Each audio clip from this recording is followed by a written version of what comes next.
Hello, si Alvin ng inyong tech guide to give you tech tips, reviews, and guides.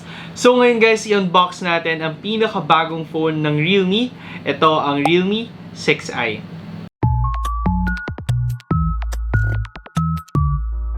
At pagdating guys sa box, classic Realme tayo, kulay dilaw na box at model number sa ating harapan.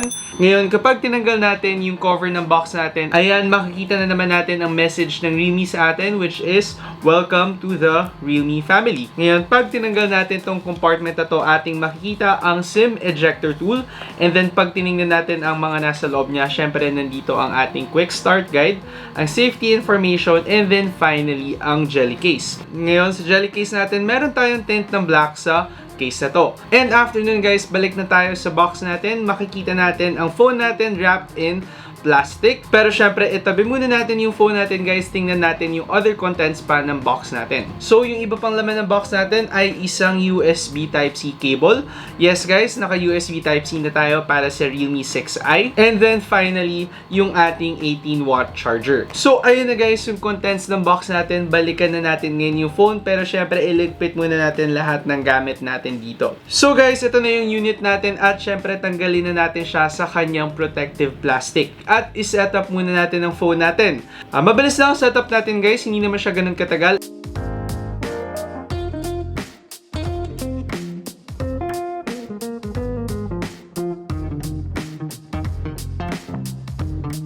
And of course, the Realme 6i already operates doon sa pinakabagong OS natin for Realme, ang Realme UI. And ngayon guys, after nating i-setup, ayan, tingnan na natin yung back design ng phone natin. So dito sa pinakalikod guys, makikita nyo yung design ng Realme 6i. Meron tayong vertical lines na medyo kumikinang ng konti. Although yung general design niya medyo matte talaga. So yung color na nakuha natin for this unit ay ang color na green tea.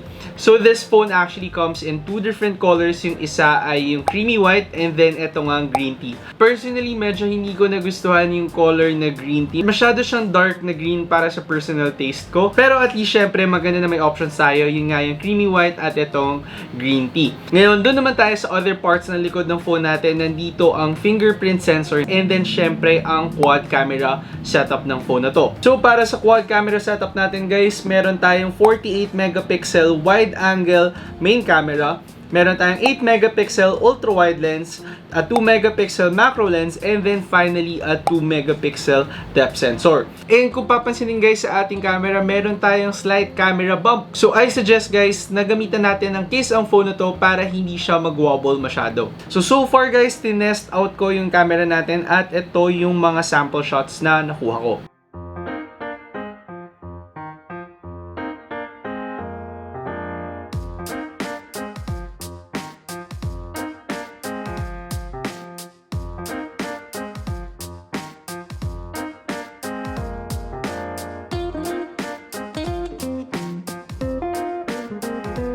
Syempre guys, as always, gagawa natin ng separate review ang camera ng phone na to. Pero so far, maganda naman yung performance na nakuha natin out of the main camera of the Realme 6i.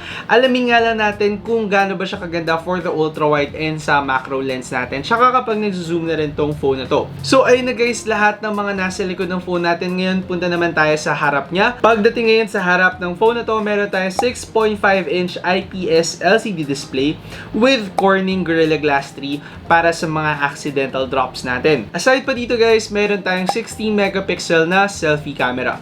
Ngayon, doon tayo sa mga gilid ng phone natin. For the right side of this phone guys, makikita natin dito ang ating lock button. Tapos pagpunta nyo sa top part naman guys, wala tayong makikita kahit anong physical parts dyan.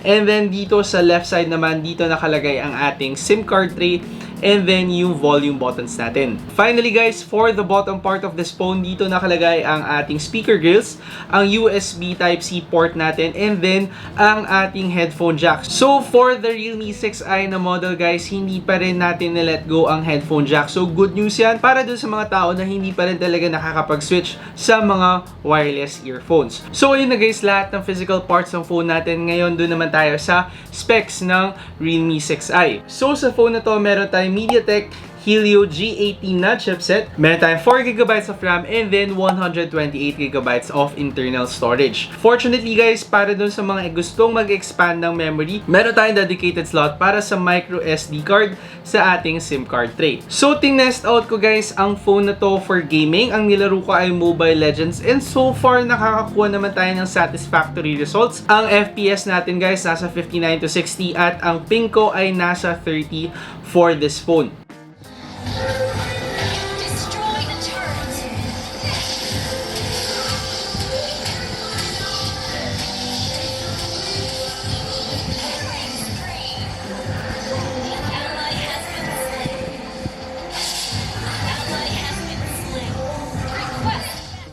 Siyempre, gagawin ko pa guys ng separate review yan, so abangan nyo na lang yun sa channel ko. For the battery naman of this phone guys, again with Realme, tayo ay naka 5,000 mAh battery. Medyo generous talaga ang Realme pagdating sa battery guys. So yun na nga guys yung unboxing at saka specs natin para sa Realme 6i.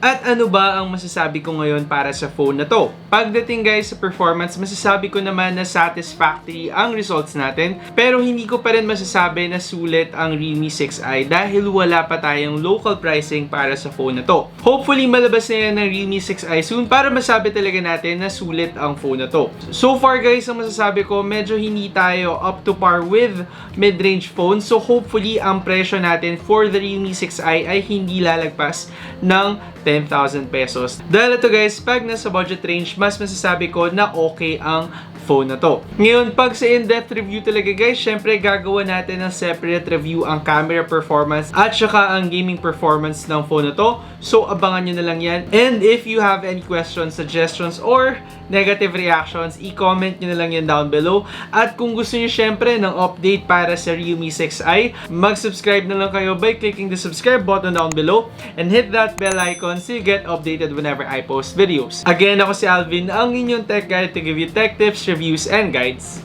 See you next time. Ingat!